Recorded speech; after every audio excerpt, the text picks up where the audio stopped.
Welcome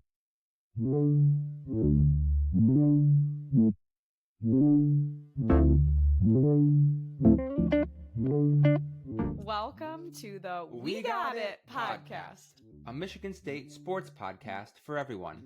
We're Jonah and Abby, a husband and wife who's probably a little too obsessed with Spartan sports. And we want to share a little bit of that obsession with you, from casual fans to die-hard bleed green fanatics. And we want to make following Spartan sports easy, enjoyable, and engaging for everyone. Go green!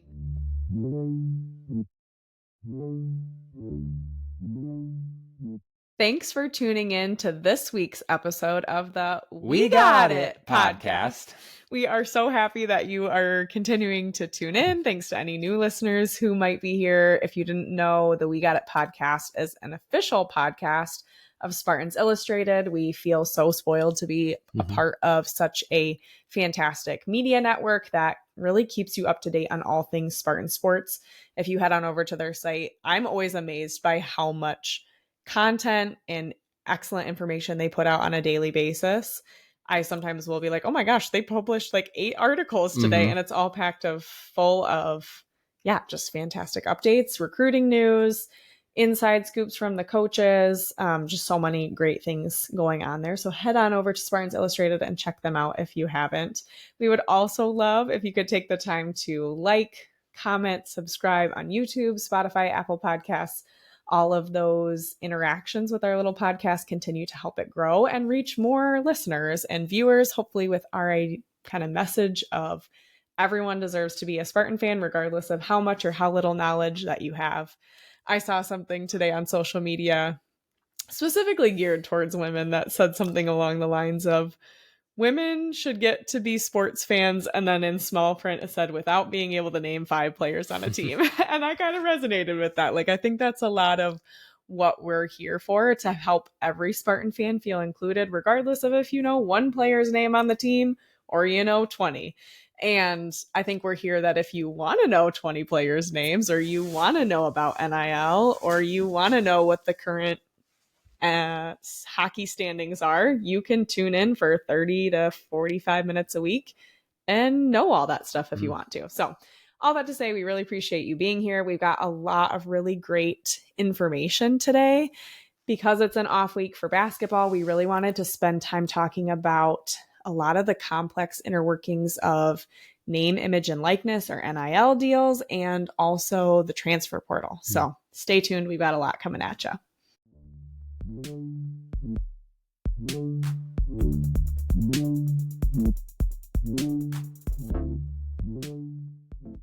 All right, and welcome back to another We Got It Covered segment here. We got another special guest for you today. We have Graham Couch, beat writer and journalist covering Michigan State athletics for the Lansing State Journal, here with you. Been so spoiled by so many awesome guests. So thanks so much for being here, Graham. Well, this will be a letdown. Yeah, people. Not at all. Yeah, so we're hoping today, obviously Graham covers Michigan State athletics every day, and one aspect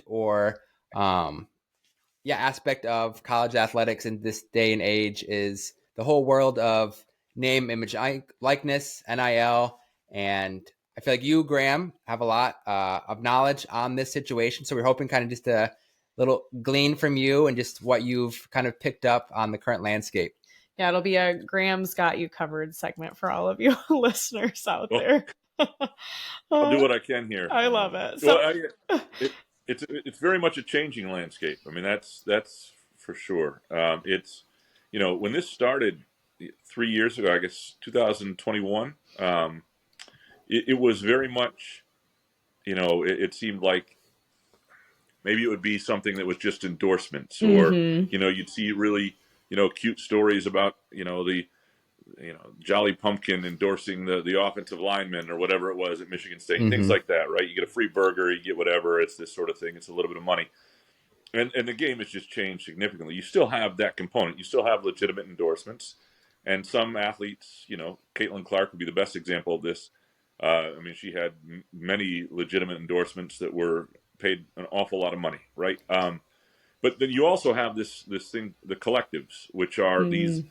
sort of, the idea is it's run by donors they basically become pay for play, and that's Hmm. where you're funding a lot of your football and men's basketball. But in football especially, it's become you either have this or you don't make it. I mean, this is a difference maker. What is and Ohio State this year probably had 20 million funding its roster just for football, Jeez. and so what's changing a little bit is starting July 1st, based on a lawsuit, the House versus the NCAA settlement. You are going to have basically a lot of revenue sharing. So a lot of it will be done in house. And so Michigan State will pay its athletes up to 20.5 million starting next year out of its athletic Wow. budget. Okay. And that's a major change. And so that's what's and you can, there's some flexibility with how you do it. Like, I think Michigan State is planning to add about $1 million in women's scholarships, which is about 20 to 25 scholarships, and that will in doing that, that takes down the revenue share to about 19.5, right? Because it comes out of the cap Okay. that you're able to spend. So what you have to look at is what needs, like, for example, in football, you need cash, right? You need money to pay for your roster. In some other sports, what you need is more scholarships to help you recruit and be. But a lot of the money is going to go to football, and then the outside collectives, I still think, are going to be something that separates, the top programs from that next tier. So it's going to be important that Michigan State still has that to be able to compete at the level it wants to, especially in football. Wow, I feel like that's such a good, comprehensive just overview of Mm-hmm. everything with NIL. I think that already answers a lot of the questions that I have, but it definitely Well, brings up a couple more for me. okay. So, a big part of our mission here with the We Got It podcast is just helping Spartan fans of kind of like every level, if you will, feel like they can enjoy Spartan sports and be engaged, whether it's somebody who's been following for 50 years or somebody who just started getting into it this Mm-hmm. basketball season. So I think the first question that I have, so you kind of touched on, you have kind of those true endorsements, which is what I think a lot of people initially thought this is what NIL is going to Mm-hmm. be. And then like you said, you have these collectives. And then now we have this new law that's coming into effect where the schools themselves can actually put revenue from sports back into the students. Am I understanding that correctly? Well, yeah, I mean, it's not just revenue from the sports; it's basically part of their athletic budget. So, like, Okay. there are only certain. The reason football gets most of it is football is what drives revenue, Mm-hmm. right? Right. From a revenue producing standpoint. But if you wanted to, you could put, I mean, hockey is at best a break even sport. If you do it well, you break even in hockey, and you could put, if you wanted to, I mean, you probably get sued for it, but you could put 17 million in the hockey and say, this is where we're going to put 17 million. You could do something. So it doesn't have to be a 1-for-1 in terms of what's Okay. bringing money in, Okay. because there are really only a couple sports that generate actual revenue beyond cost. Right, that makes sense. How does the current collective funding work within the rules established by like the initial NIL when that first came out? Because I think that's something that I get confused about is, like you said, the Caitlin Clark endorsements or those things where, yeah, your local store is sponsoring a specific player. How then do the collectives fit into that endorsement style? Does that make sense? Yeah, sure. I mean, they don't really. I Okay. mean, some places they loosely do, but a lot of it has, a lot of it is they've just, like, the NCAA has lost every single court challenge on anything in the last Mm, 3 or 4 years. So, the idea that they could police this stuff to any degree is they haven't had any teeth, and that's sort of what makes me want, like, there's with what's changing now with the revenue sharing. It's supposed to be the outside collectives now will have to go through a clearinghouse. It will have to be more legitimate. I just have my doubts because at this point, nothing has really gotten in the way of big donors and big boosters wanting to spend money to pay for athletes. I think there is some donor fatigue some places, so I do wonder, long term, whether that's something that'll continue, because you don't get always a great return on your investment, so to speak. But yeah, no, they haven't. It hasn't always fit with the values of the initial plan for NIL, and what has made all of it, what really sort of exacerbated everything And not that revenue sharing or athletes getting a share is bad. And part of this is a reaction to probably, decades of what was Yes. while a system we may have loved, was a fairly oppressive system in Yes. some regards. So I mean, some of it is just a reaction to that, and there's going to be an overreaction to that for a time, because it was too far the other way. But I just don't. When you had the transfer portal, the one-time transfer rule that's now you can transfer as many times as you want, come into play right around the same time, that created the problem. Yeah. If you didn't have the transfer rule, this wouldn't have been as bad. Like those two things coinciding created a lot of the issues. It's a very different landscape when you can hop every year to whoever's offering more of an NIL package. Correct. Yeah. When thinking of specifically Michigan State, the NIL kind of program has kind of seen its ups and downs. I know they won an award a couple years ago for having one of the best NIL programs, but then last year, kind of after the Mel Tucker issues, their collective kind of crashed and burned and dropped funding from all their players. So I think from the fans' perspective, there's a lot of like questions and concerns about just like the current NIL structure at Michigan State. Do you think, just like from your understanding, a lot of that maybe is warranted? Do you think maybe NIL is in a better shape than like fans think?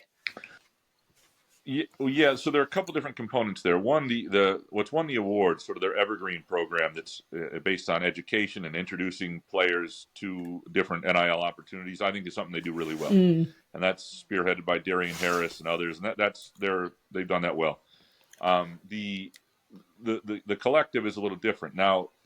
The collective, early on, and it's hard to blame them for this. Early on, they did not have a firm understanding of just how much it costs in the early years under Mel Tucker. They thought, I think, $3 to $4 million, they'd be able to fund football, men's basketball, and that'd be great. And then I think it was one day that Ryan Day from Ohio State said he needed $13 million just to retain his roster, and everybody went, "Oh, wait a second, this is going to be quite a bit more expensive." And then, so I don't think the initial collective, the Spartans Dogs for Life.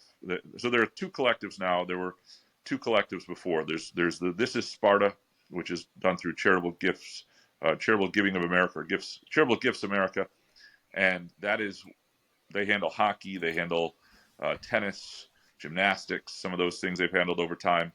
And then you have what was Spartans Dog for Life, SD4L, and now is Spartan Nation NIL, which is run by Greg Williams. But basically what they did is it's a different billionaire, and it was repurposed because they needed to rebrand it and do something different, because the damage was done after SD4L pulled out on the players, in October of 2023. The reason that happened, look, it was poorly executed. It was damaging. But from their perspective, I don't think they felt like they were getting enough help. And I also think that they weren't seeing, like, the problem with this system early on is, like, a lot of the guys who were getting paid weren't guys who were actually on the field or weren't working out. They were recruits, who were, they got an offensive lineman who, a junior college offensive lineman you get in the transfer portal who doesn't really pan out, but he's one of your highest paid players. Yeah. Like, that sort of stuff was happening a lot.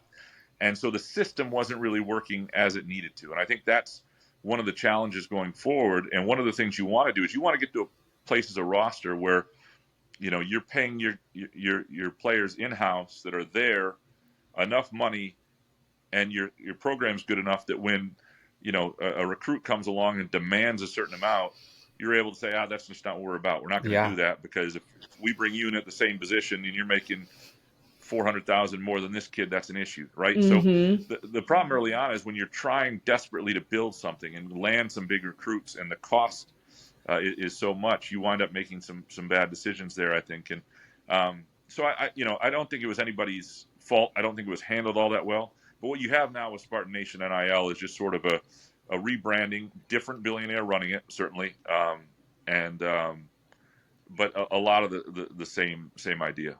That's honestly so helpful. And I think that theme of like over course correction makes a lot of sense. We've even kind of been talking about, you talked about how this came in at the same time as the transfer portal changes and the transfer portal in general, and being able to transfer as many times as you want. And we were just chatting about how in so many ways having NIL is so great. It is more real world. These student athletes are putting in so much of their time, life, bodies to entertain other people. And in any other setting, you would have been able to get paid for that.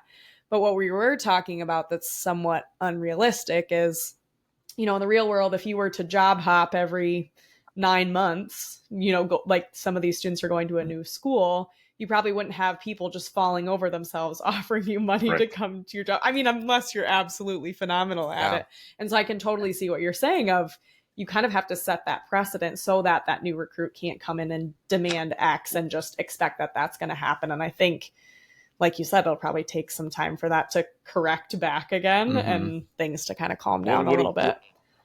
What'll get interesting is too, and I think the direction they're headed is eventually student athletes will be employees. And once that happens and there's collective bargaining and all that sort of stuff, there will be contracts and there will be some accountability in that. And so, if you could see a situation where you have a 1-year contract, it when you sign it. So if you sign in the transfer portal in January, you're there till the next January. You can't leave in May and then jump in the portal again. It would help with roster construction. The coaches will know how long they have you. Right. In some ways, I'd like to see the whole idea of the portal go away. So, for example, you're there as long as your contract says you're there. And after that, you can work out a deal with them, or, you're a free agent or whatever it is. Yeah. And that way, in a lot of ways, that would take away the stigma of the transfer portal. You could have longer contracts if you wanted. You could sign a kid for 4 years. Yeah. And you had him for the whole time if that kid wanted that sort of thing. But I think there's going to be more of, there's a lot more still to develop headed down the road in terms of what kids want. And kids should be able to leave and get out of situations that aren't great for them. But there also at some point needs to be, because what they risk is alienating a fan base to the point, across the sport that 20 years from now, generationally, there's not as much interest and there's not as much money. And then, then you're hurting yourself while you're making a lot of money now. Generations to come won't. And I think even on a personal level, I always joke about I get very emotionally invested in Spartan sports. And I think I've even felt that on a personal level in the last couple of weeks of like some bigger names from the Spartan football team have come up of like these certain schools are trying to pull them and they're entertaining offers from these schools. And the logical side of me says, oh, good for them, right? Like go out, see what you can get. Good for you. Like you're using your talents. But then the fan side of me is like, 100%. that erosion of the fan base of like, how dare they leave our team after everything they've said and everything that they've, said about MSU being a family and that sort of a thing. And so I love that idea of the contracts. Yeah, I mean, the connection, that's the thing that's being lost. Is what made college sports work forever, and maybe it was oppressive. Maybe it wasn't something that ever should have worked. But what made it popular was, even if this wasn't always the case, there was commonality between the fan and the student, like alums. This athlete chose the school just like you did. They walked on the campus just like you did. There was something, there was a bond there. When Miles Bridges in 2017 decided to come back and MSU was going through a lot of stuff and he stood at Spartan, at Sparty and made that announcement. One of the reasons it connected was he was basically saying, I choose you. Right. And that sort of, that resonates with people. That means something. And when there's not any of that, and it feels all very transactional, you risk losing that connection. And I think that's a dangerous thing. It's not just like at MSU. MSU's lucky it's in a position where it's one of the haves, and I think the revenue sharing will help places like Purdue, which did not have much NIL, because it'll raise the floor at places like that. But if you're in the maybe most Division I schools aren't in the major conferences. Right. Yeah.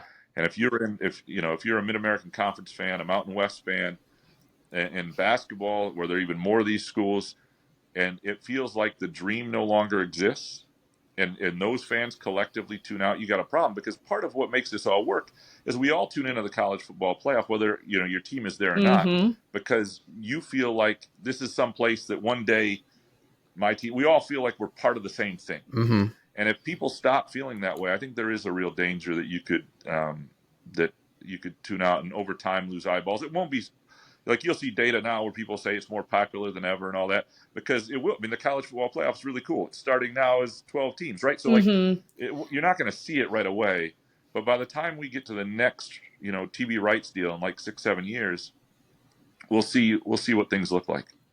That's a good point. Thinking about like for like those smaller teams in like the Big Ten, like Purdue, it raises their floor. Is that like $20 million number? Like, does Central Michigan have the ability, like the option in order to share that revenue if they were to have it? Or is that like exclusively to the major conferences or Big Ten? Like, how does that Yeah, option go throughout like group of five those schools conference? could opt. I think those schools could opt in if they chose to. They just don't have that kind Right. of money. Right. I mean, that's just not. I mean, they're really only. It's going to be hard for some places. It's going to be hard for schools in the ACC that don't have the revenue sharing, and Big 12, and even maybe some Big 10 schools. I mean, they're really only. If you went, and I haven't done a look at this in a while, but if you went back, 7-8 years, there were about 20 to 25 athletic departments that turned a profit, and Wow. that's Wow. it. And so now some of that is schools spending to the point of that, like you could find a way to do better Right. in your budgeting, but it's not. A lot of smaller schools, fund football the way you'd fund an academic program. You try to make as much money back as you can, but you're losing money on athletics. It's more of a front porch to your university and things like that. So, it's going to be very interesting because I covered Western Michigan for years when I was in my 20s, and they had at one point Greg Jennings, Tony Scheffler, Louis Delmas, all on the same team and play through their senior years. Central Michigan had, Antonio Brown and Dan Lefevre and all those guys. And like, you think about, some of the great players who have been at some of these schools that would not, in today's landscape, would leave and go to, and now I have no problem with upward mobility, but if you're, at the same token, if you're killing the dream of ever being able to build something at a smaller school, it's tough. Totally. So it's definitely going to be a separator from those bigger schools that can't afford to opt into that versus the schools that can't. Yeah. For within teams in the major conference who are able to opt in, do you think that NIL will still kind of be that separator between the Ohio States, the Oregons, and then a team like Michigan State? That's the good question, because I mean, for Michigan State, they're going to have to decide. And talking to Alan Haller, I mean, their intention is to be a top 6 program in the Big Ten financially and on the field. And to do that, they're going to have to not only have the revenue sharing, but they're going to have the outside NIL. And I think whatever that looks like. But we're going to find out a lot about Michigan State, because we're going to find out where their priorities are, what they want to spend on, and how they're able to organize it. And because you will see the revenue sharing is good for a place like Michigan State in the sense that it can afford it relative to a lot of other places. There are changes that will have to be made, but it's also going to help a lot of other schools. Michigan State will not have the automatic advantage over Purdue that it had this year, for example. And so, if you don't have that outside NIL, it'll be very hard to compete with the Oregons and Ohio States. That's so interesting. It's just so much to take in and think about. And it feels like, okay, so first you started with just the endorsements, and then you started with the collectives, and then you're adding, like, it just feels like, okay, what's the next thing going to be? Because it seems like you said, anytime the NCAA goes to court over something, like, they don't have a win. So it just feels like, where is this going to go next? Yeah, that's interesting. And correct me if I'm wrong. Go ahead. No, I was going to go ahead. Go ahead. Just so the revenue sharing, though, this isn't necessarily being like, NCAA isn't overseeing this at all. This is kind of a separate thing from the NCAA. No, this is part of, this is something that's through the NCAA, and I mean, this is something that is being done by the schools, right? This revenue sharing bit is, if you've opted in, it is, this was based on an NCAA a lawsuit, and there's some back pay going to former athletes over a 10-year period. Wow. And so this $20.5 million comes out of your athletic budget. Like, if you're Michigan State, you had to find $20.5 million in your athletic budget that you did, and you were not, you didn't plan on, right? So that's just a difficult finding it somewhere thing to do. Yeah, I mean, and it does help that there's been increased revenue and media rights. So you're probably getting more than you were. You can find here and there they've held off on some other things. They made some, they've sort of trimmed the fat, so to speak, here and there. But like it's not necessarily easy. And the flip side of that is it's probably fair for football, to be honest, more than any other sport. Right. And when that comes into reality, the schools can pick kind of whatever athletic like teams they want to say, like you said, Michigan State's going to commit some of that to women's scholarships, probably primarily football, but doesn't necessarily have to fall under, like, to your understanding, like Title IX, like where it has to be kind of equal men's I was and just women's. thinking about that. Yeah. So I do think in terms of, scholarship opportunities, I mean, think about, I mean, Title IX is an education law, right? So Mhm. it's opportunities, what you're providing. I think you're going to need your scholarships to still fall under Title IX. The law, I don't think the revenue sharing in terms of it being equal is going to be something that is. It'll be interesting because there will probably be a Title IX lawsuit about it. But if you were to go the other way and just do it, so if your field hockey goalie was making as much as your quarterback, Right. you're going to get sued by football, Right. because Right. most of the revenue. The only reason this is all happening is football. Is because of Not football men's programs. basketball. Men's Yes. basketball gets this big head, but football is what does it. Men's Yeah. basketball makes very little money relative to football. So I mean, that is what's driving everything, and you need healthy football, frankly, to pay for everything else. If you let your football program fall off, then you're looking at cutting sports, and you can't afford anything anyway. So I think there will be lawsuits on the Title IX side of things. I don't know. I guess with this Supreme Court right now, it depends how high it gets. My guess is, I guess I don't know how things will be settled. Yeah. But it is right now, though. If you're a school and you're thinking about, this is what creates the revenue, this is where we have to invest. No, that makes a lot of sense. It's just such an interesting topic, and I feel like we could wear you out with it for so long. What is something that you feel like has surprised you in the last year about NIL, or something that you've learned that you think would be helpful for people who are listening to this podcast? I think the biggest thing, it's hard to be patient in this world. It's hard to see what's happening, and if you're a Michigan State fan, not be like, concerned right in the moment about a recruiting class or where things are going. Things have changed very, very rapidly. Yeah, I think we've seen a lot of impatience from Spartan fans this football season, unfortunately. It's a hard thing to be. Yeah. It's a hard thing to be. And I think, but I would just say in the NIL space, things are going to keep changing. Now, this rev sharing is one aspect of it, and your school's going to have to manage it well and all that stuff. But it's sort of, let's see where it is in 2 years before there's panic moves. Because if they're not doing it well, Alan Haller won't be there. If they're not winning in football, Jonathan Smith won't be there. Changes will be made. You have to succeed in football, and this is their shot to do it. Right. That's a really helpful way to think about it. Thanks so much. Yeah. Well, thanks so much for the time and just helping us better understand this, like you said, ever-changing landscape. It's definitely looks so different than college athletics did 3-4 years ago. It's almost unrecognizable in a lot of ways. I remember growing up hearing, the age-old stories of like the basketball player that couldn't afford lunch and somebody bought him a burger at McDonald's and they got in major trouble from the NCAA. Like, we are worlds away from where that was a few years ago. So Miles Bridges had to pay back like a $40 dinner from I remember that. Mom. I mean, that stuff. That was a huge story. Yes. It's kind of ridiculous if you think about it. And we all took, I took part in it, it's sort of ridiculous. And it's just, that's all right? Like, that was just how things were. Yeah. And like you said, I think that patience is a good virtue, especially for somebody like my dad, who's been following Spartan athletics since, the 80s. They got used to that sort of way for such a long time. And so that patience is a good virtue to carry with us in the next few years. So thank you. Yeah. Well, no, I'm happy to help. Happy to chat anytime you want me. Oh, awesome. No, for sure. We really appreciate it. Absolutely. Thanks for helping keep us covered on NIL and everything happening in that side of the athletic world today. Yeah, it was great.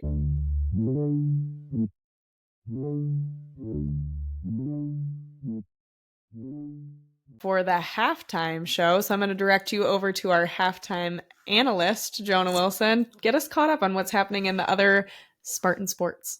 Right. So even though we didn't have Spartan basketball, football season is over, doesn't mean that the rest of Spartan athletics is on a break. There was definitely a busy weekend. Yes. Starting off with the men's hockey team, who after a split with the series in Wisconsin last weekend, they lost their number one ranking and conceded it to Minnesota, and that is who Michigan State traveled to play this weekend in the Twin Cities, and an incredible showing from the hockey team this weekend. They started off Friday night with a overtime victory against Minnesota in a shootout. So they didn't even win in overtime, which is interesting because that doesn't matter for national standings, right? It's considered a tie, but for Big Ten standings, they take into account a shootout, and they won that shootout very decisively, 3-0. Yeah, about as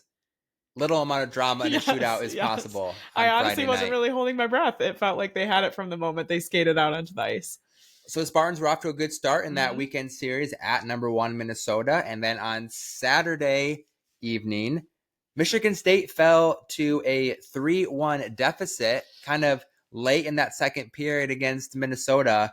But the offense turned on the gears in incredible fashion as they ended up winning 5-3 in that game, scoring the last 4 goals of the game. And upsetting number 1 Minnesota to take their spot. Correct? Yeah, and now Michigan State is back after a week being away from number 1, or back where they belong to being the number 1 ranked college hockey team in the country, off a great performance on the road against Minnesota this weekend. Absolutely. And the men's hockey team wasn't the only one having a dominant performance.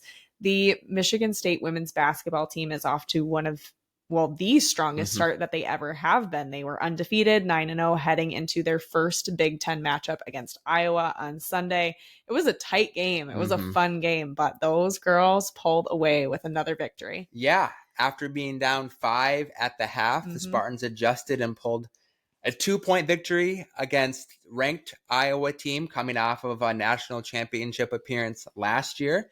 Now the women are 10-0, continuing their best start in program history. They are now up to number 15 in the rankings. That doesn't seem high enough. Week. I know. They need some more respect. Absolutely. 1-0 in the Big Ten standings. Love it. And this team is rolling right now and hitting their stride as the stretch of Big Ten play is right ahead of them. Amazing. Well, we got it when it comes to MSU men's hockey and women's basketball this week too.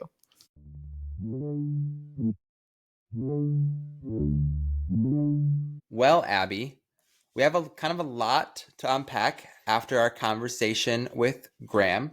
There was a lot of information kind of thrown at us. So informative. Yeah, so helpful to kind of understand not only with Michigan State where the world of NIL and revenue sharing is, but kind of just a broader glimpse across the country of just where this stands for everybody and how it's going to affect programs moving forward.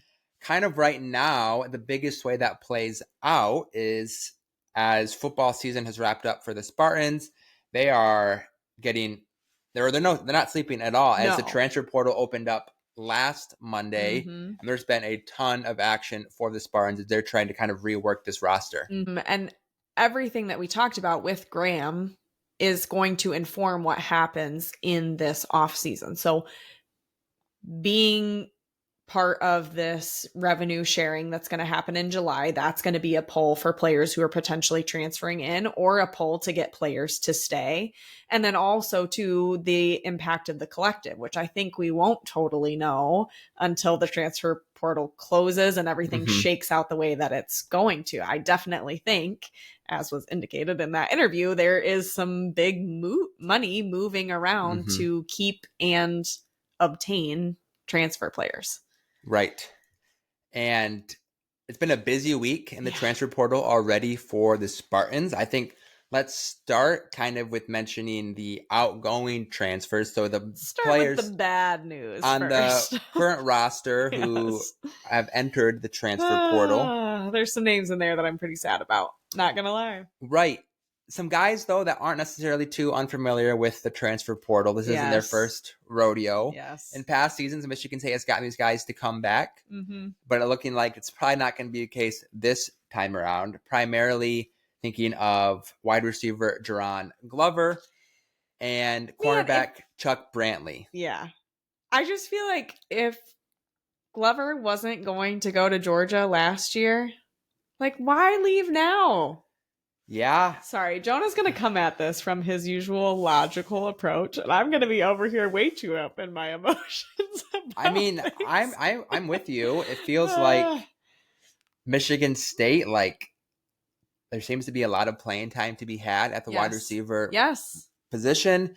Glover had especially kind of with the injuries we had this season, cemented himself as a starter. Seemed like he would have probably been a starter going into next year if he would have stayed, but he ended up actually already announcing transferring to the other MSU, Mississippi State. So yeah, not a fun loss. I think a guy that a lot of us would have hoped to retain. Yes.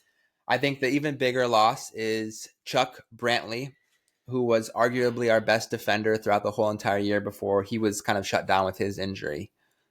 I honestly feel like I can't even talk about it. It makes me like so sad.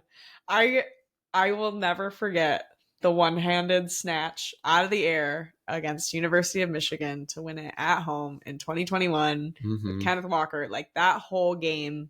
No, I should not say that. 1 quarter plus a few minutes of that game was absolute heaven. Yeah. Up until the third quarter, I was as pissed as could be. But I will never forget that grab from Chuck Brantley. And ever since, he has just had a special part in my heart.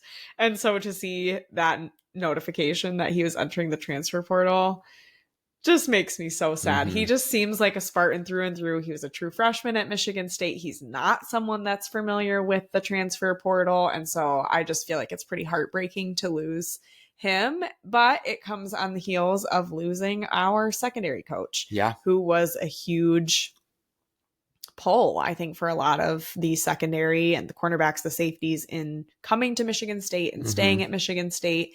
And it's pretty unfortunate that we weren't able to retain either of them. Yeah, and it's unfortunate too with Brantley because of his size, he's always kind of been undersized. Because of that, injuries have always kind of plagued. I don't think he's played a full healthy season as a Spartan. And I think because of that, like, I don't know. I don't think he necessarily has a super big NFL like potential. Prospect, yeah. So for him, he's probably thinking, where can I go my last year to kind of get as many minutes as possible. As many minutes as possible, the biggest check possible. Like Absolutely. I think. And two, obviously he's still taking a lot of visits. He's getting a lot of interest, but I wouldn't be surprised if he follows Coach Martin to UCLA as well, to a familiar face there. Yeah, absolutely. That makes sense.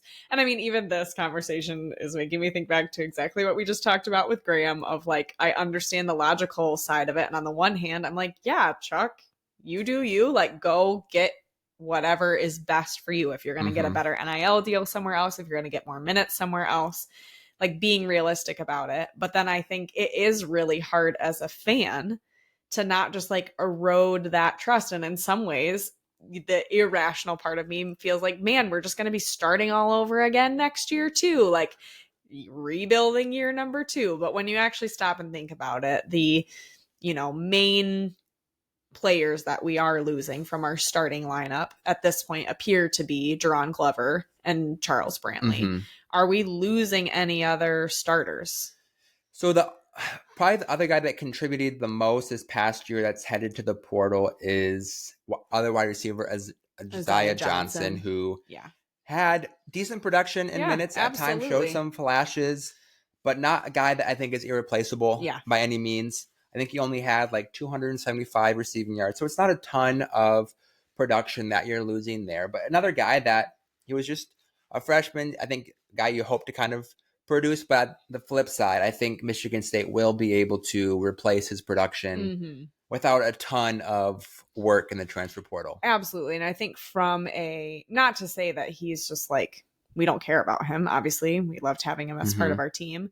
But I think the part where it does hurt is like, yes, you can replace the yards. Yes, you can maybe replace like the same level of talent or skill. What you can't replace, though, is the year that he had of building chemistry with Aiden Childs, building chemistry with the rest of the wide receivers, the tight ends, the running backs working together. And I think that's so much of what we were falling back on early in the season when we were seeing so many turnovers from Aiden Childs is, hey, all these guys are just getting to know each other. They need more time to be able to learn the routes, to run the routes accurately. I think we saw multiple times when people weren't running routes the way that they were supposed to, and that ended in incompletions and turnovers. And so I think that's where it feels like, ugh, is this just going to be the same story again next year? You have two of your main wide receivers that Aiden Childs no longer has to throw to. He's going to learn how to do that with new guys. And it also makes me think about the point where we got to where we said, you know, at what point are all these interceptions from Aiden Childs concerning? And you said, if they keep happening in year two. Right. And so it's hard for me to not take that next logical step of, okay, well, if we just lost two of his main targets that were reliable for him, is that going to result in an increase in turnovers? And only time will tell, I think. Right. Michigan State at this point has lost 14 players to the transfer portal, which seems like a big number, and I wouldn't be surprised if that number increases. But I would say, because how much longer do we have left in the transfer portal being open? I think it's December 28th is when it officially closes. Okay, so we've still got another week and a half. Yes, okay. I think the vast majority of guys who are going to enter have probably already entered. Yes. I wouldn't be surprised if there's probably a handful of other guys that kind of trickle in. But for the most part, out of those 14 guys, it's mostly been guys who were having a real hard time cracking into the playing time rotation, either in the second team, third team. Yeah. So guys that are kind of make sense to be entering the portal, guys who kind of either want to finish off their college career, actually being able to play at a smaller school, or some maybe younger guys who have already seen themselves kind of buried in the depth chart a little bit. So again, you don't love seeing guys transfer out. It does give the opportunity to bring some guys in. So like there's always a kind of a catch-22 when it comes to the transfer portal. I mean, outside of Glover and Brantley, I've honestly kind of been surprised that there haven't been more contributors that have entered the transfer portal. I mean, last year, losing our top two defensive linemen, we lost quite a few guys in the transfer portal last year. That would have been pretty significant adds to this year's roster. So not having that much attrition this year, I think, is a positive sign. And I think it shows that maybe Michigan State's NIL is in a good spot where guys who are maybe looking for a little pay bump have been able to get kind of what they're looking for from Michigan State, and they've been able to retain a lot of that talent. Definitely. And I think any non-Spartan fan or any like more objective third-party observer wouldn't fault probably anyone from transferring out of Michigan State this year after the season that we had. I mean, not that it was an abysmal season. And I think, again, a third-party observer would say, like, MSU performed probably where most people would have expected them to this season. But still, like, nobody wants to be playing for a team with a losing record, even if they might have, you know, a soft spot for the green and white in their heart. Like, especially with everything that we just talked about with Graham, with NIL, with revenue sharing. Like, I don't blame guys for leaving to go get more. And I think especially, like I said, a third party, more objective person definitely wouldn't be surprised by that. Absolutely. Yeah. And I think any school, even not Michigan State, teams that have had successful years, they're losing guys to the transfer portal as well. So I wouldn't say any of that number at 14 is at all surprising or concerning kind of thing. Yeah. I mean, last year, I think Michigan State lost 30 plus some guys to the transfer portal. So already this year, seeing Michigan State being able to retain kind of encouraging more guys than last year, which I think is a good sign. Guys that are familiar with the coaching staff, but not having that transition like they were last year. So I think in that aspect, we're in a better spot than last year. Definitely. Now, all of that won't really matter if Michigan State isn't able to then bring in talent from the transfer portal. Before we talk about, so we've covered the bad news. Before we jump into the good news, I just had a thought that for some listeners, they may not totally understand what we mean by transfer portal. So I just want to take like 30 seconds to give a little blurb about this. Yeah. So up until a few years ago, we're right, like 2020, 2021-ish, there was no such thing as the transfer portal. If you wanted to transfer to another school as a student athlete, you could do so once.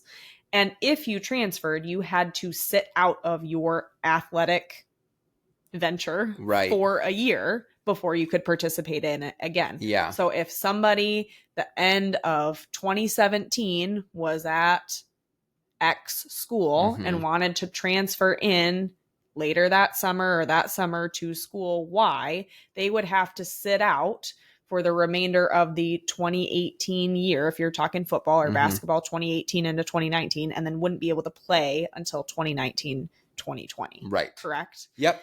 The transfer portal is what? Yeah, so the transfer portal now, the NCAA has given certain windows where players can enter the transfer portal and basically get out of their commitment with their current school and kind of reopen their recruitment to kind of join any school they choose for whatever reason, not having to sit out. And there's no penalty. But it has to happen within a certain period of time. Right. And there's no limit on how many times that you can enter the transfer portal. Right. And we've already seen this cycle, guys, enter the transfer portal, withdraw, and then re-enter the transfer portal in this last week. So it's nuts. Yes. Kind of the current environment for the transfer portal. So all that to say, if you feel like you can't keep up with it, we can't either. Nobody I don't even can. think the coaches can. I don't think Spartans Illustrated even. They do a really good job of it. But no one can keep up and keep straight with all these different fluctuations. So if you felt a little lost in transfer portal speak over the last couple of years, we're right there with you. And this is our goal to try to help make it a little bit more approachable for you all. Right. So players in this transfer window, it's December 9th, I believe the 28th, so like 3 weeks time where guys can enter the transfer portal. A lot can happen in that amount They don't of time. have to find their new home within that period. Interesting. They just have to enter the portal within that period. Interesting. If guys want to enroll for the next semester, obviously decisions have to be made probably by early January. That way they got to get classes. Be there for winter conditioning, be there for spring practice.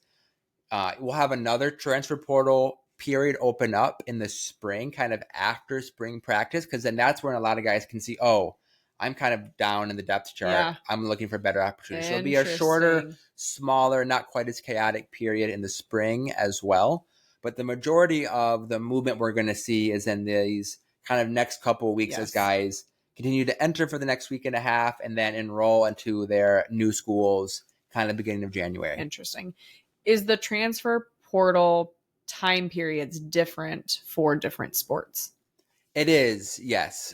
So for football, it's this just period. To add another layer of confusing things to keep up with. Right. So it usually kind of is like a 2 or 3 week period right just after the season of the sport. Interesting. All right. So now that we've gotten caught up on the transfer portal, let's talk about some good news. What kind of talent is MSU bringing into the football team next season? Right. So at this point, Michigan State has only gotten in 2 new transfers, which again is not overly surprising because they have until the middle of January to enroll into their new schools. And with these to lock them down players, because a lot of them are probably looking for NIL money, they want to go and take as many visits as they possibly can. So these guys are probably going to be taking 5, 6, 7 visits, which usually takes 2-3 weeks, and we're only like 1 week into the transfer portal. So I think this upcoming week, I wouldn't be surprised if Michigan State starts to kind of pick up momentum as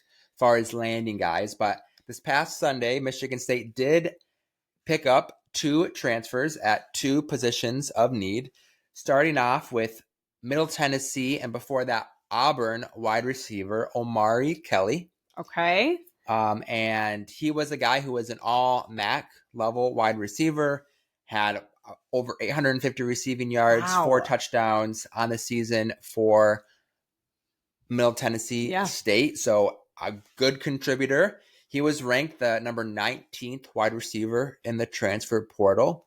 I will take it. And to kind of put that into perspective, of the receivers that Michigan State has lost in transfer portal, Glover was the highest rated, and he is rated the 40th best wide receiver in the transfer portal. So obviously, those rankings don't mean a whole lot, but kind of from an outside general perspective, it seems like Michigan State's kind of upgrading that position at least a little bit. A guy who had a lot of production at Middle Tennessee State last year. Absolutely.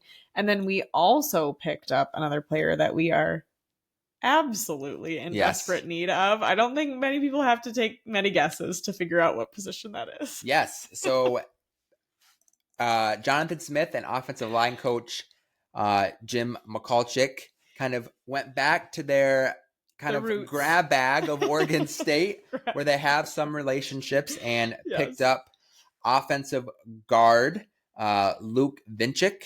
We got all the Lukes on the offensive line now.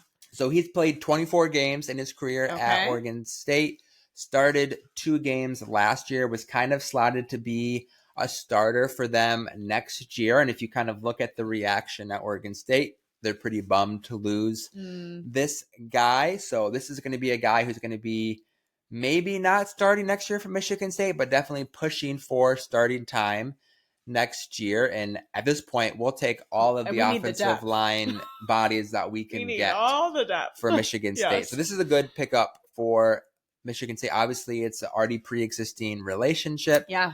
Be able to be familiar with your position coach, your head coach, your offensive coordinator. I think bodes well for this player, and expect more from the offensive line and wide receiver specifically in the coming days for Michigan State. Yeah.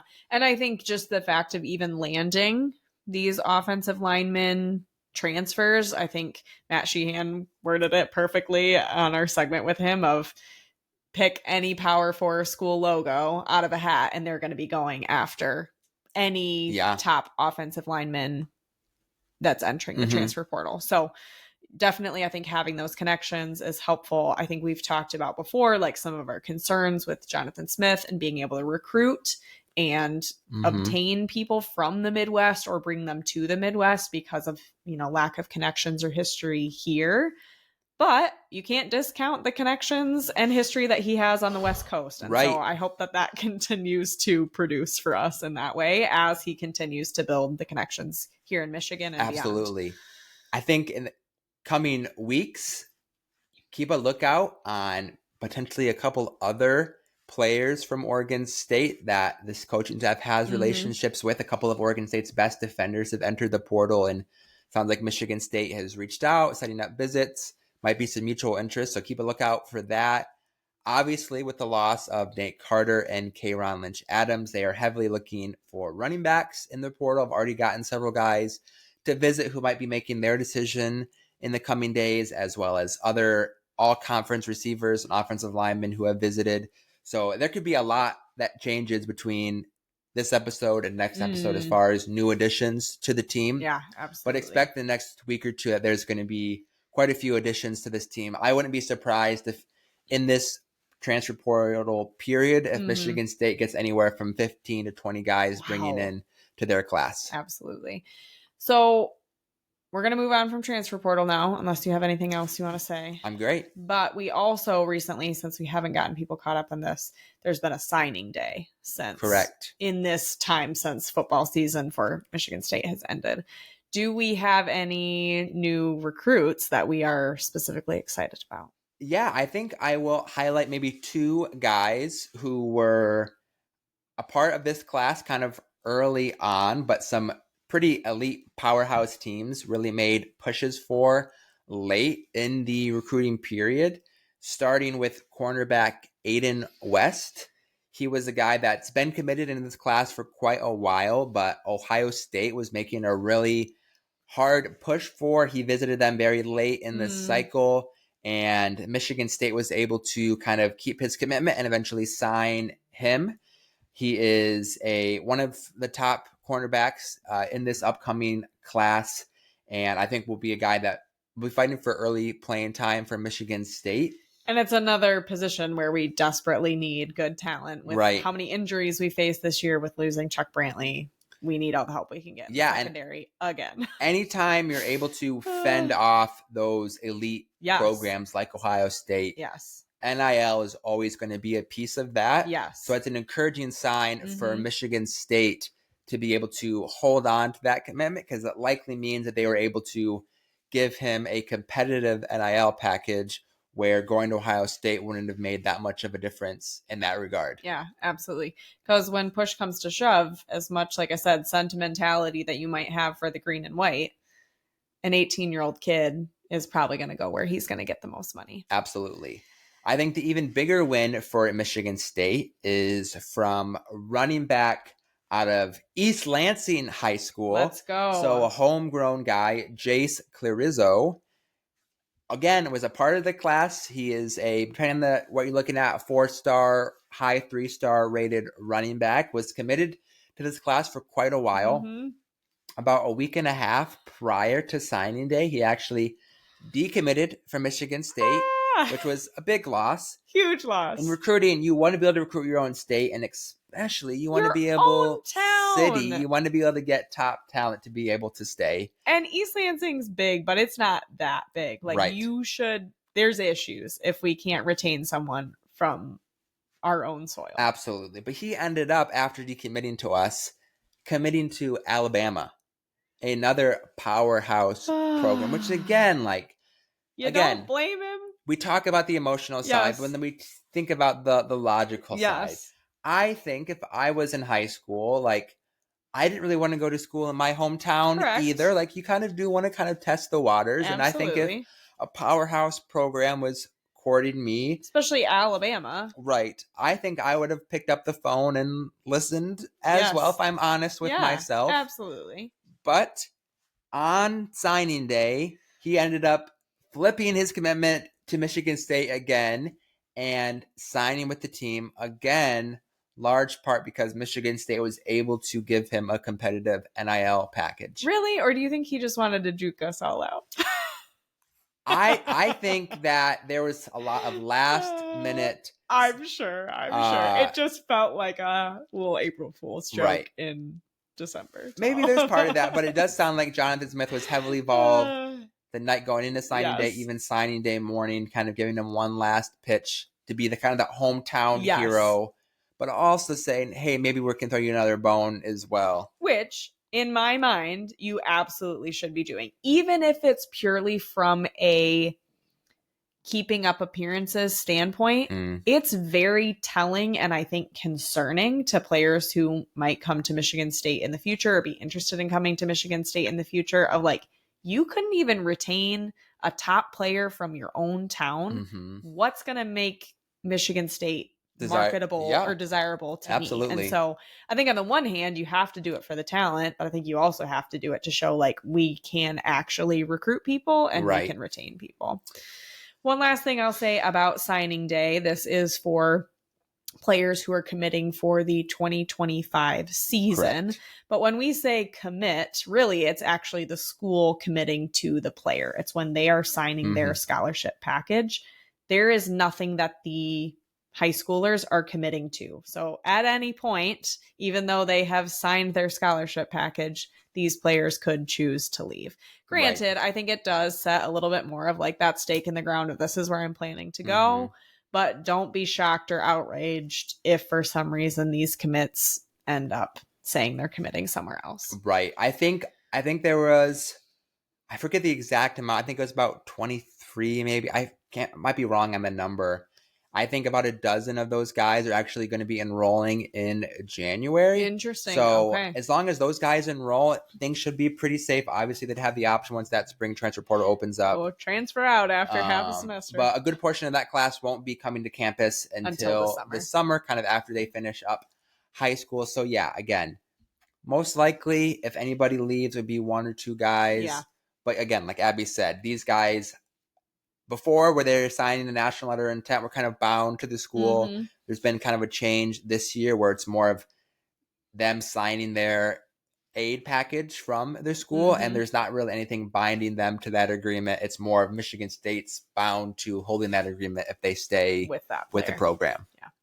Wow. I feel like I learned so much from this episode. I feel like this almost every time we record, but especially today, getting to talk to Graham Couch, who's just so knowledgeable, just had that conversation with athletic director Alan Haller. He has a really awesome article about that whole discussion over on the Lansing State Journal. So check it out if you haven't had the opportunity to yet. We're really appreciative of his time and expertise, and honestly gave us a lot of things to think about. I think one last thing that sticks out to me from that conversation that maybe we can round this episode out with was Graham made a comment along the lines of setting precedents, essentially, especially when you talk about NIL packages and collectives of, a team from Michigan who has said that they are committing X amount of dollars to a certain incoming freshman quarterback. Seems all good and well for that particular school, and that particular school's fans seem pretty happy about that decision. But what happens if and when that player doesn't pan out? Now you've got a kid sitting on your bench who's getting paid millions of dollars per year, supposedly, if this is all true. And I'm just really struck with the fact that I don't think that Jonathan Smith or a Tom Izzo or the type of coaches that are at Michigan State are after that sort of player. And so I think that's why maybe it feels to some Spartan fans like we're getting left in the dust when it comes to NIL, because I don't think, from what I understand of those coaches and their coaching philosophies, Tom is very much if you make a mistake, I'm sitting your butt down on the bench. Jonathan Smith is very much we let our work speak for itself. I mean, you don't see any emotion from the man on the field, and he really lets the players' actions speak for themselves. Even if you listen to any of his post-game press conferences, he's very clear about that. Like, neither of those coaching philosophies scream to me, hey, let's go get the biggest, best player with all the money that we have right now and hope that it pans out and gets us a national championship. Right. They are slow, methodical. We are going to let the best players play. Tom Izzo is not a person who's going to go over current players' heads in the transfer portal to get somebody bigger and better. You know, if you've got a junior on your team, like I think Will Tiemann talked about that, Tom is not one to go and then get a senior who's going to start over that player. He just respects his guys too much. And I think the same thing of Jonathan Smith with the football program. He's not, you know, when push comes to shove, yes, we're going to spend the money that we need to. But I think that's why you're not going to see these insane numbers being thrown out by Michigan State, because I just don't think the programs are here for it. Right. And I think not to say these Jonathan Smith and Tom Izzo aren't after top talent. I don't think that's the case at all. But the thing is, as much as fans love to see their teams sign 4 or 5-star recruits, for every 4 or 5-star that is a great success, there's one that doesn't pan out in college. And like you were alluding to, if you're paying a freshman $2 million to play on your team and they don't pan out and they're sitting on the bench, and now some guy making $100,000, $200,000 is actually contributing, that creates a really messy dynamic in that team. And you're probably not going to then be able to retain that $100,000 or $200,000 player because you're stuck paying Mr. $2 million bill over here for the next 4 years. Right. And if $2 million guy isn't getting playing time, he might then up and leave your program and you're stuck paying whatever you agreed to pay him. So for all sides, not that there isn't time and place to pay top players top dollar. I think it sounds like Michigan State recently upped their package for Nick Marsh, or other teams after him to keep him. But that's a guy that has established himself as an elite level player that you know is going to be starting for Michigan State and making a huge impact on the field. So you can say we can commit a lot of money to him because we have confidence in him. And not to say that Michigan State isn't offering some of these high school players a pretty penny, because they are. But they're not going to create these really bad dynamics that end up affecting and hurting everybody in the process. And I think there's going to be some people out there who really want that high risk, high reward. And I think that has a time and place. And I think, you know, like you said, sometimes it's going to pan out, and maybe for that team, it's going to result in another national championship without having to cheat. But it also could result in a gigantic flop. And I think that's what I think I was trying to get at, is the current coaches and the current coaching philosophy. And I think even from the athletic director, Michigan State is more that blue collar. Like, we're going to work for what we have, and we want our players to prove that they want to be here. And then we are going to come back and reward that and give that back, I guess. And I think they too have pretty strategic ways that they're using those funds. And I think they're kind of putting those in kind of different pots. Where they have a certain pot that this is the kind of what we have to work with for our upcoming high school class. Here's kind of the funds we have to work with to kind of retain talent, to increase guys who are wanting to stay with the program. And then here's kind of a separate pot where we're going to use for the transfer portal to kind of keep those lines clear. And making sure that the locker room dynamics are staying healthy. That way expectations are met. There's not confusion. There's not guys who then become unhappy. If you perform at Michigan State, you were originally agreed upon this money. Hey, we can have that conversation next year Yeah. based off of your performance performance and how much we think that you're vital to this program. But we're not going to be, like you said, offering 7 figures to Yes. guys who haven't even seen the field for Michigan State at all.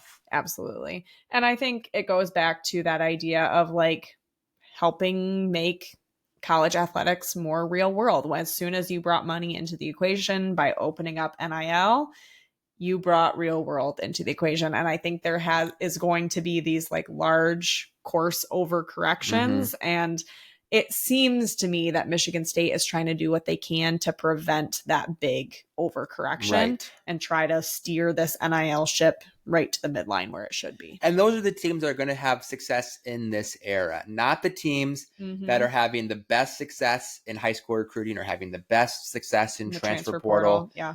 We've seen that the teams that have the best class don't necessarily win the national championship. The team that has the best transfer class. It's those teams that are really able to mend or like both meld of those two together, things together, yes, and do that well, where you're recruiting at a high level, bringing in talent in spots where you need production increases, but it's not going all your eggs in one basket or the other basket, but really finding that balance to kind of construct your roster. And I think that perfectly balances out what I've been trying to communicate, in that you might see a higher payout more quickly from some of these other teams who are shelling out all of this money. But where's that donor fatigue going to come in from? And so I think next year still might not be a great year for Michigan State. But I think in this new era of like nobody knows what's going on with NIL, with revenue sharing, with all of this, it seems to me, and this is just my personal opinion, that with the coaching personalities that we have at Michigan State, with the donor pool that we have at Michigan State, I hope to see that their current trajectory is to build into this team in the long run in something that's sustainable, so that we do make consistent appearances on the football field and that program can continue to sustain itself, versus going after the quick grab for, the big shot at going to the national championship or even going to the college football playoff. Absolutely. Michigan State, I think fans can be frustrated because it seems like maybe Michigan State has been maybe behind the ball. And I think there's, to some degree, that can be true. But I do think Michigan State is trying to think from that perspective. And how can we make this work? At least that's what we hope is going on. How can we make this work in the long run, be sustainable and not, we have to fundraise for $10, $12, $15 million every year in order to get new players coming into the program. How can we balance this to maximize the funds that we have in order to build a program that can sustain itself and isn't looking for, like you said, that quick fix or that lightning in a bottle year in and year out? Definitely. Well, I'm sure this is not the last time that we will be talking about all things recruiting, transfer portal, NIL, revenue sharing, all the things, because I think it's going to be a constantly evolving landscape with football and with basketball and really all Spartan athletics. I think it'll be really interesting to see how the revenue sharing shakes out to other sports. Graham, alluded to maybe there's going to be more female sports that are going to get more scholarship slots and those sorts of things. And so it'll be just really interesting to see what happens. We appreciate you guys tuning in to this kind of off sports week podcast. And I hope you're walking away with a little bit more just like empowerment, being able to talk about these and I'll subjects. Just plug Spartans Illustrated one more time. Definitely. I mean, like I said, it's going to be really busy, crazy next couple of weeks as this transfer portal kind of continues to ramp up. So if you're wanting to have all the updates on who Michigan State's offering, who's visiting campus, who's committing, who's leaving, head on over to Spartans Illustrated, subscribe to insider access, message boards, articles that are exclusive to subscribers. So it's really content that if you're not wanting to miss out on all that's going on, it's a great option to subscribe. Absolutely. And we'll do our best to communicate on our social media channels too when we land transfers or we won't focus on the bad news of guys transferring out, but we'll try to keep you updated on those things. Hopefully we have some more good news next week. I hope so. Well, on that note, we are going to close out today's episode. Go green. Go white. Go state.